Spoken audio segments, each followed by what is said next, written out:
Sit rep as follows.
Last night I dreamt about how things were. Not yet of every enemy of the state! And then I woke up here.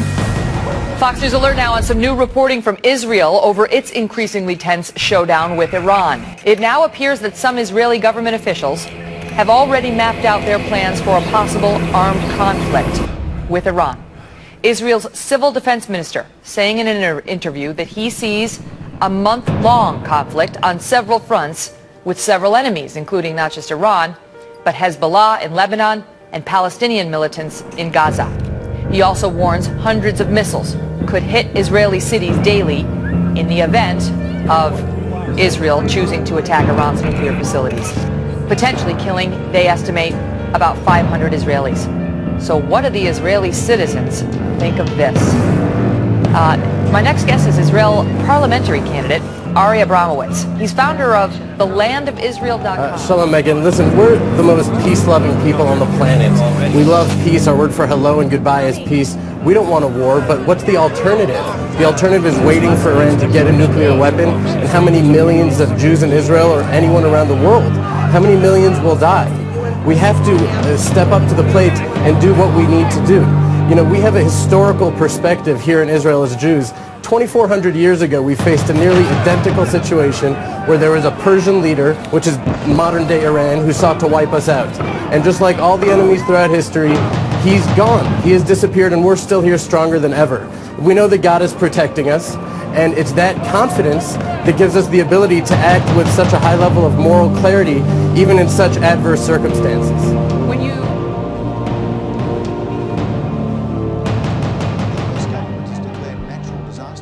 across half of the country, 54 million people are affected, and it's threatening to force up food prices right across the globe. This is America, land of the dry. Reservoirs evaporating, rivers barely moving, farmland cracked and parched by a persistent, stubborn drought. Today, the U.S. Department of Agriculture reports almost half of all the nation's counties have been declared disasters, having endured severe drought for 8 or more weeks this year. The first 6 months of the year were the warmest ever recorded. It's been so hot in Minnesota, even its famous lakes provide little relief, causing fish kills in at least 25 lakes.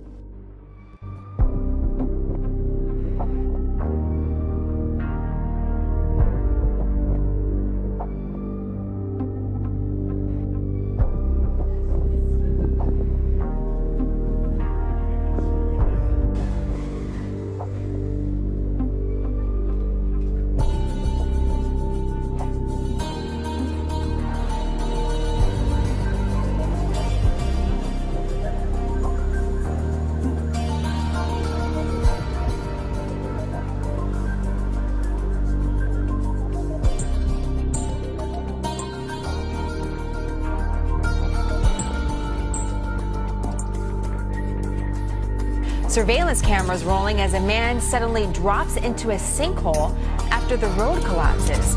This happened in Taiwan, and sadly, the man did not survive this. Rescue workers recovered his body hours later from beneath the debris. We're told that floodwaters from a nearby river weakened the road's foundation, and this is what happened. There's been a typhoon in the area, a slow-moving storm, in fact, that's blamed for the deaths of 23 people. Also, in another country, in the Philippines. So just a local TV reporter covering the story had to flee when more of the same road began crumbling behind her.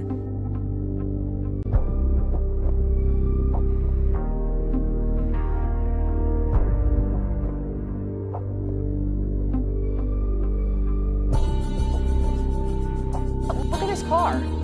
Look at this car, just about swallowed.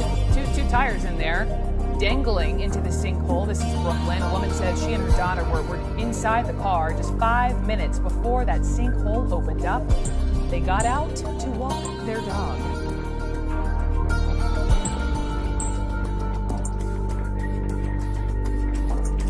A sinkhole that appears to be expanding prompted Governor Bobby Jindal to declare a state of emergency tonight in northern Assumption Parish. The order affects about 150 homes in the Bayou Corn area. Emergency managers say it's the fear of the unknown that prompted the evacuation order, but they're not sure how long it will remain in effect.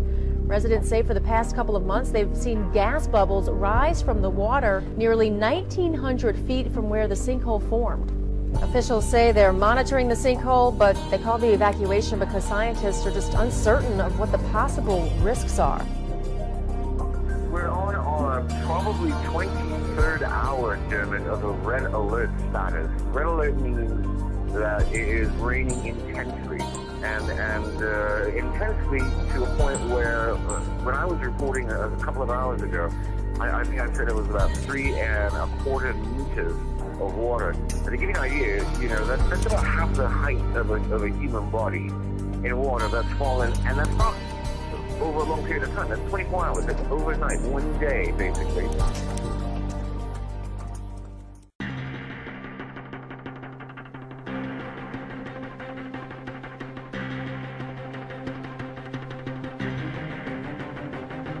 Nine surrounding provinces have also been affected. As hundreds of people are dead or missing.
Scientists believe that this collapse is a sign of a much bigger problem. NASA says its satellites have recorded what it calls unprecedented surface melting. The white areas in these images show the surface ice in Greenland on July the 8th. But only 4 days later, something extraordinary happened. Almost all of it melted, exposing the deeper blanket of ice that covers the country. 97% of Greenland was affected. Even Greenland's coldest and highest spot was affected, something that hasn't happened since 1889. Ash and smoke billow into the air above Mount Tongariro on New Zealand's North Island, the aftermath of a volcanic eruption, the first here since 1897. Scientists say they'd noticed increased seismic activity below the mountain for weeks. It's too early to say whether this is a one-off or the start of a new cycle of activity. we are under siege. The coast is booming.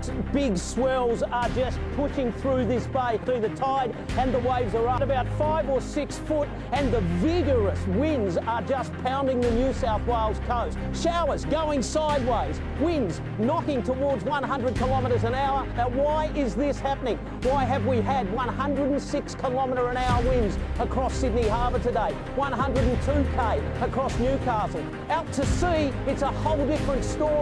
The ocean is putting on a show. 7-metre wave heights. A king tide has caused massive erosion on Gold Coast beaches, washing tons of sand back into the ocean. The tide, coupled with powerful swirls, left sand cliffs towering as high as 5 metres in some places. Rod, the erosion is so bad, 8 beaches had to be closed this morning. All evidence of last night's big surf and high tide. I haven't seen something like it. Never remember. The sea carved 5-metre cliffs from Main Beach to Surfers Paradise. The drop's unbelievable.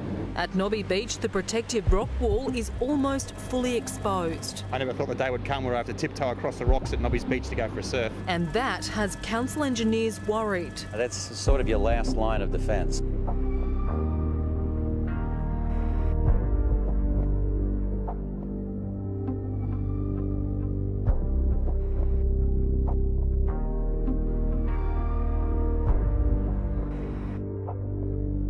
There's an Arctic storm going on as well as an Antarctic storm. They're seeing significant changes in the Una-Bremen sea ice concentration map. That large patch of sea ice in the East Siberian Sea is almost entirely detached from the main ice pack. This is something I've never seen before. It's unprecedented in the satellite era. We have speculated a lot about this in previous melting seasons, but now the moment seems to have finally arrived. The sinkhole grew overnight. Infrared equipment shows it's 10 to 20 feet wider. The sinkhole expanded to the north and south. The summer of wild weather, the hottest July on record, crippling drought in half the country, and now tropical storms are bringing epic rains to the East Coast. Well, the earth is shaking in Southern California. At least 30 quakes striking since Tuesday night. Just yesterday, 4 mid-sized quakes hit. They were centered near and around Orange County. The strongest, a magnitude 4.5. You definitely can feel that. And it was felt across a wide swath of that region. Recent studies have suggested that a swarm of smaller quakes sometimes comes before a big quake. A pair of strong earthquakes, both measuring more than 6.3 on the Richter scale, has leveled at least 6 villages in northwestern Iran and damaged dozens of others. Iranian state TV has reported a heavy death toll.